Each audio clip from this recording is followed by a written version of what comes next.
96 Lexus ES300. I got another misfire. My check engine light is on. The trouble code is P0302, telling me that misfire is on cylinder 2. On this engine, which is a Toyota 6-cylinder 1MZ FE engine, the even number cylinders are in the front, 2, 4, 6. Odd number cylinders are in the back, 1, 3, 5. About a year and a half ago, I had a misfire on cylinder 1. That turned out to be a bad fuel injector. I replaced that injector, posted a video when I did it. Now my misfire is on cylinder 2, and the problem once again is a bad fuel injector. The way I determined that this fuel injector on cylinder 2 was bad was using a multimeter.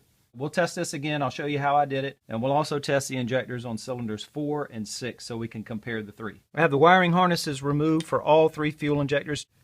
My multimeter is set to 200 ohms. I know it's ohms because I see the omega symbol right there, the upside down horseshoe. We'll see how much resistance is on the cylinder 6 fuel injector, and 14.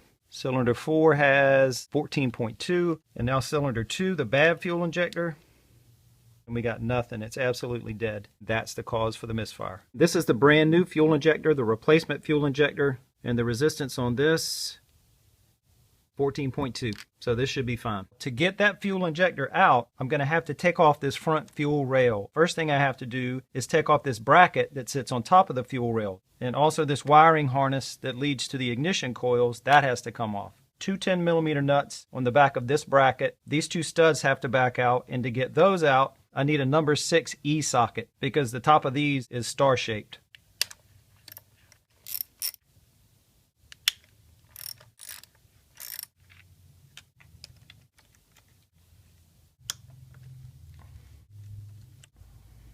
This harness for the plug wires is also attached to this bracket.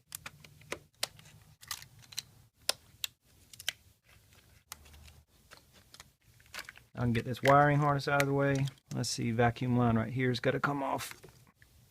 And there's the front fuel rail. Before I go any farther, before I pull that fuel injector out, I want to disable the fuel injection system. So I've disconnected the negative battery cable, and I'm also going to pull the 15 amp EFI fuse. EFI stands for electronic fuel injection, and that 15 amp fuse is right here.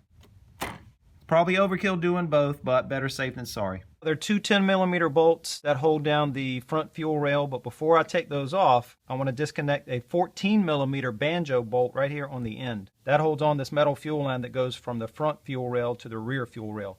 I'm going to place a rag underneath that fitting just in case a little bit of gasoline leaks out. And this bolt you cannot get to with a socket. This metal pipe that the upper radiator hose is connected to, that gets in the way. You just can't get a socket on it.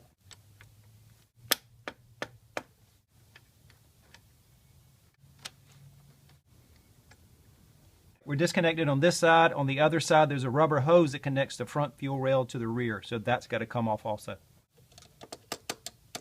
I got the clamp off, but this does not want to budge, so I don't want to be too rough with this hose because it's 25 years old. So I'm going to put that clamp back on, take these two 10mm bolts off, and see if I can pull the fuel rail up enough without taking this hose off to replace that fuel injector.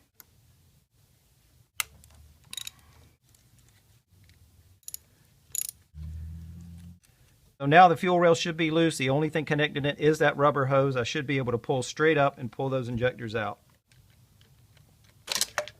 Well, one came out. All right, I'm going to leave that injector right there since it didn't want to come out. Pull this bad one out. I'm going to put some silicone grease on the O-ring for that cylinder 6 fuel injector, the one that came out. On the O-ring for cylinder 4. The O-ring for the new injector. Hopefully it won't leak leaving the old O-rings in. We'll put the new injector into the fuel rail. Get that spacer back where it needs to go. Push it in as firmly as I can. Now it's just a reversal. I got to put everything back together, and I do see one thing that you might need to look out for. When I disconnected that banjo bolt, this washer fell out. That goes between this metal fuel line and the front fuel rail. So watch out for that if you're trying something like this. There we go. They didn't design this with the thought of repair in mind, because this pipe really gets in the way. Don't put a wrench on it too soon. Make sure you can turn it with your fingers first so you know you have it threaded correctly. Two 10mm bolts.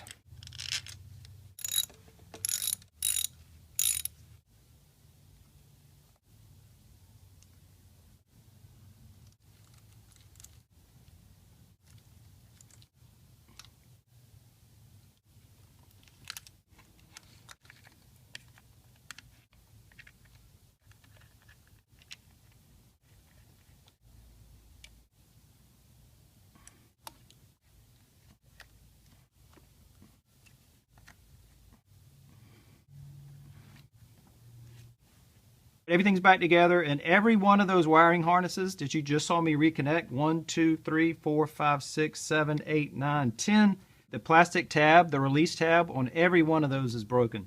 So I'm going to have to put a zip tie on each one of those to hold them in place. Now that that fuel injector has been replaced, I can reinstall the EFI fuse, hook the negative battery cable back up. Now we can crank it up and check for leaks.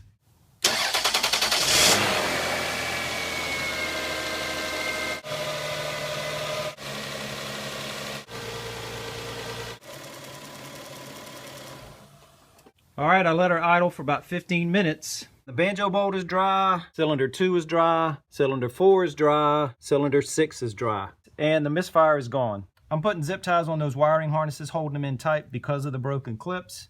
And while doing that, I realized that I made this harder than what it should have been. I did not have to take this wiring harness out. All I had to do was disconnect the 3 fuel injectors, disconnect these 4 vacuum valves, lay all those wires out of the way towards the front of the engine, take this plug wire harness off the bracket, take the 2 10mm nuts off the bracket. Then I could just move that bracket out of the way. I would have had access to the front fuel rail without taking this wiring harness completely out. I didn't have to do that. And you don't either if you have an old 1MZ FE engine like this and you're trying to get the front fuel rail out. And if you're using a multimeter to test your injector, remember to set it to 200 ohms. And also, I don't think I mentioned this earlier, but it doesn't matter which color lead you place on which pin. This is not going to show any reading because this is the bad fuel injector that came out. I could put positive on right, negative on left, negative on right, positive on left. You're going to get the same reading. It doesn't matter which lead goes on which pin.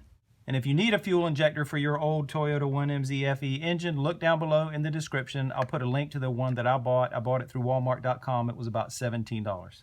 Hope this helps. Thanks for watching.